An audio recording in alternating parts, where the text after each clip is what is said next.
What's up, YouTube? I wanted to do a video today about no FG Kennedy halves.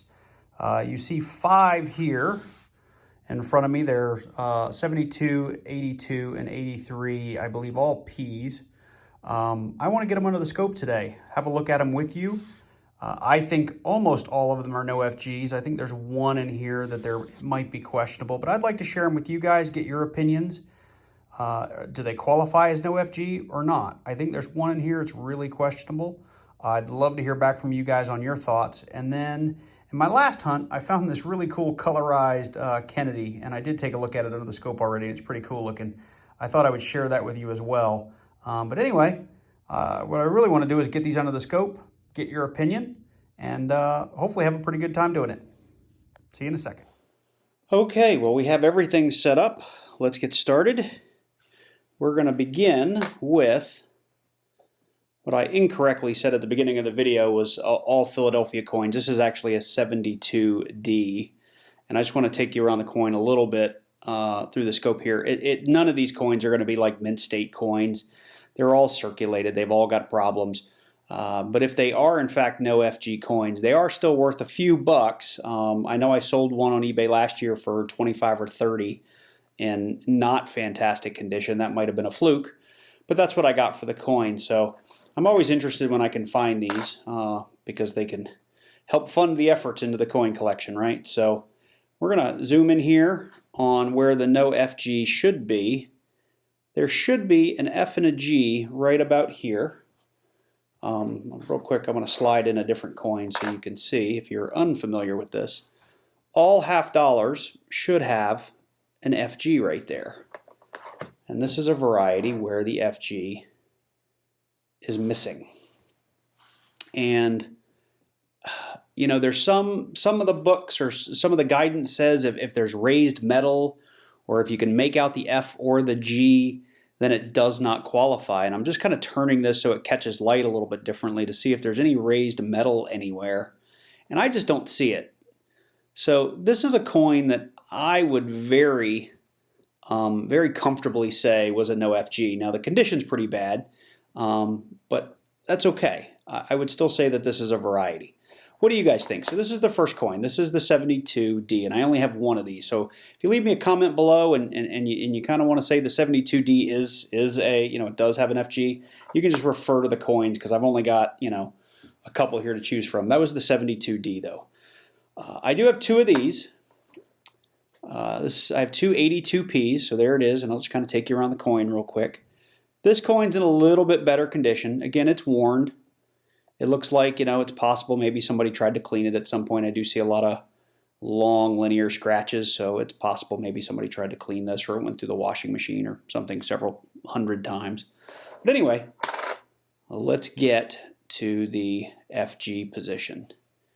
So again, looking at this here, the FG should be here. Now what I do see is just 2 little tiny dots here that look like maybe that should be the tip of the G and that should be the tip of the F. But I don't actually see any lettering. Let me move this over here. So maybe there's a little bit better, or maybe get my hand in the way of some of my overhead lighting here. You can see those little dots there that maybe they were part of an F and a G, but they're not there.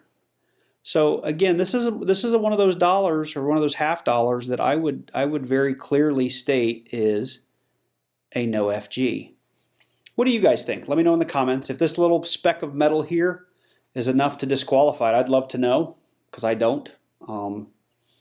Anyway, so I would say number 2 is also a no FG. So moving on to number 3, this is another 1982 P. Here he is.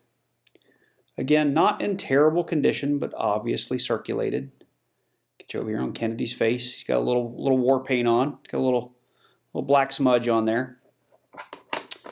Looking for that FG though. Should be right in here, and it's missing. So I'm gonna rotate a little bit. This might be the one that if I get it in just the right light, it's either this one or the next one. You can see a little bit of an F and a G. Nope. I see just a little bit of raised metal here, but I do not see any indication of an F or a G. So this is the third coin that I would say very easily should be classified as a no FG. Let me know what you think. All right, moving on to our, let's see here, what was that? Was it 82? Actually, I have one more 82p. I thought I only had two, but I have three.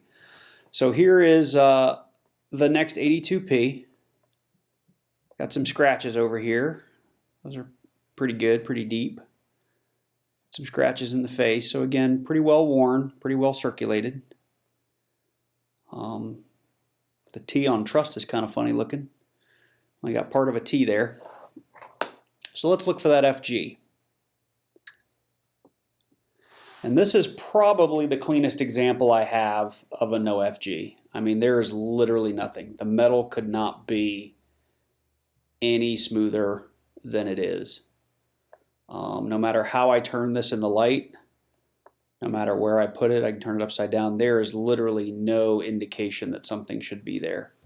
So again, you'd have a little bit of raised metal here. And you'll see what I'm talking about here in the last coin, the 83. And my understanding on the 83, that is the one that the 83 variety, the FG is actually missing, or there was grease in the press that stopped the FG from being visible completely.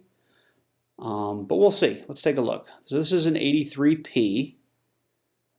This is probably the worst condition coin we have of the bunch. It's pretty worn. The lettering's pretty flat. It's just the coin's in pretty bad shape.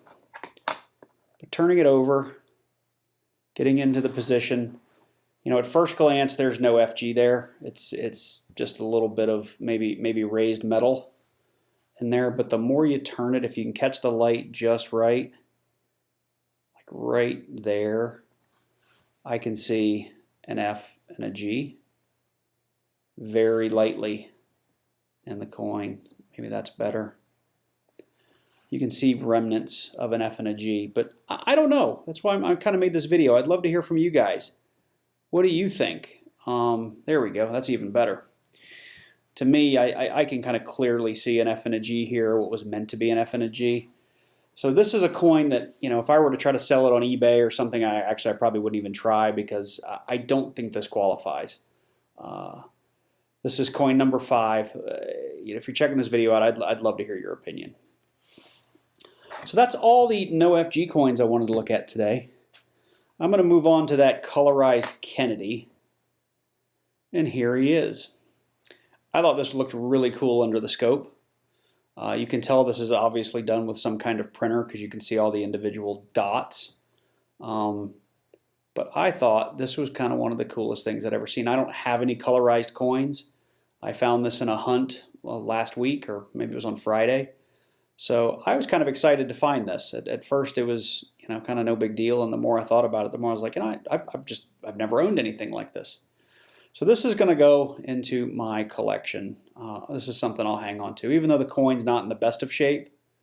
You know, you can just kind of look around here. You can see it's pretty beat up. It's well circulated, and even in the paint, you can see some worn areas. This is a really cool looking $50. So this is something I'm going to hang on to. Anyway, I've reached the end of the coins I wanted to share today. Please let me know down in the comments if any of those coins I showed you don't qualify as a no FG variant. I'd love to hear from you. If you like the content, please like and subscribe, and I'll see you in the next one.